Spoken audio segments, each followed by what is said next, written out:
Hello friend, तो कैसे हैं आप सब लोग। आई होप आप सब लोग ठीक होंगे। तो आइए, आपका मेरे चैनल में एक बार फिर से स्वागत है। तो मैं आप लोगों के लिए लेकर आई हूँ नेहा आशीष तिवारी का नाम तो इन्होंने बिल्कुल डुबा दिया। नेहा तिवारी के बारे में, जगत दीदी के बारे में। क्योंकि अगर आज आशीष भैया होते तो उनकी नाक सर में से नीचे झुक गई होती।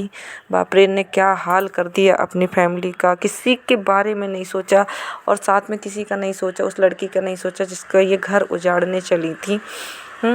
आप तो जगत दीदी महारानी देवी बन के बैठी हुई थी। लोग आपसे बोलते थे, दीदी मुझे अपने कपड़े दे दो, ये दे दो, वो दे दो, अपना आशीर्वाद दे दो। अंधे थे वो लोग। मैं तो आपके लिए पहले से ही जानती थी, क्योंकि मैं आपसे एक बार पहले मिल चुकी हूँ। तो मैं आपके बारे में बहुत अच्छे से जानती हूँ, बहुत अच्छे से। और बोलने को आई तो मेरे पास बहुत कुछ है जगत दीदी बोलने के लिए आपके लिए, पर मैं बोलना नहीं चाहती। मुझे ये सब देखकर बिल्कुल अच्छा नहीं लगा। आपने अपनी बच्ची के बारे में नहीं सोचा, आपने उस लड़की के बारे में नहीं सोचा जिसने आपका घर उजाड़ने की कोशिश की। अम्बाला जाने से उसका घर आपको इतना खटका कि आप दूसरों का घर उजाड़ने बैठ गई। आपको भला हो। और जो आपका फ्रेंड सर्कल था उनके पति ऐसे नहीं थे, नहीं तो पता नहीं आप कितनों का घर उजाड़ बैठती हैं आज। क्योंकि आपको लालच था सिर्फ पैसे का, रुपया का।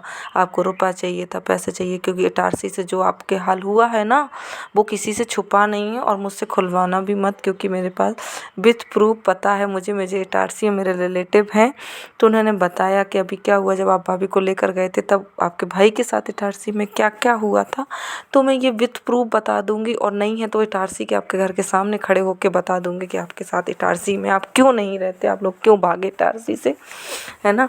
आप पता है डिफ़ॉल्टर ब्लैंक हो, ब्लैंक, है ना। आपका काम ही है फंसाना, फ्रॉड करना, इससे पैसे लेना, उसके पैसे देना। आधे तो आप रिश्तेदारों के पैसे खा के बैठे हो जगत दीदी। और जगत दीदी का दर्जा बैठे, भाई है मेरे, सब भाई हैं। राखी बांध रहे हो। राखी का मतलब आप समझती हो क्या होता है। अगर सामने वाला बंदा आया था आपके पास चलकर, तो आप मनीषा से, उसकी फैमिली से, उसकी बहन से बोल सकते तो कि सचिन ऐसा कर रहा है। पर आपने नहीं बोला, आपने तो बढ़ावा दिया ना। हम औरतों के हाथ में होती है कि हमारी इज्जत कहाँ हमको सेफ रखनी है, कैसे सेफ रखनी है। अगर सामने वाला आ रहा है जगत दीदी, तो आप बोलती एक बार मनीषा से, बोलती। नहीं आने देती आपको घर, आप उसको क्यों आपने आने दिया, क्यों आपने। आप तो दीदी बहुत वाहियात औरत निकली। मैंने सोचा नहीं था आप ऐसी निकलोगी। मुझे सच्चाई तो बहुत पहले से पता थी कि जगत दीदी आप कैरेक्टर लेस हो। और बाकी में आज उस भाई को देखो, सर में से वही हंस रहा है और लाइव में शर्मिंदगी दिखा रहा है।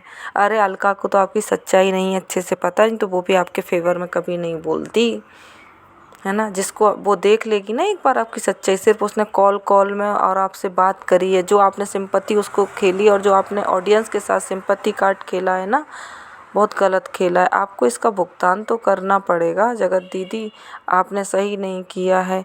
आप फॉलोवर्स से पैसा मांगती हैं, फिर उनको ब्लॉक कर देती हैं, फिर लोगों का आप तलाक करा देती हैं। आपको एक कमेंट से दिक्कत होती है, आपके ब्लॉग में कमेंट चला जाता है, आपके ब्लॉग में कमेंट चला जाता है तो आप जाके धमकी देती है, मैं लीगल जाऊंगी, मैं रिपोर्ट करूंगी, मैं तुम्हारा तलाक करा दूंगी, मैं तुम्हारा घर तोड़ दूंगी। किस किस का घर तोड़ोगी। इसी के लिए बनी हो क्या, लोगों का घर तोड़ने के लिए। आप गालियां देती हो, हैं। किसी को आप कुछ समझती हो, नहीं समझती हो।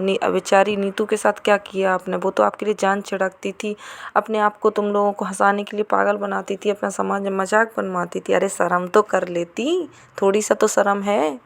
चुल्लू भर पानी में डूब मरने वाली अपनी छोटी सी बच्ची का एक बार मुंह तो देख लेती। नहीं, तुम वो औरत हो ही नहीं, तुम सिर्फ पैसे की हो, पैसे के लिए बनी हो।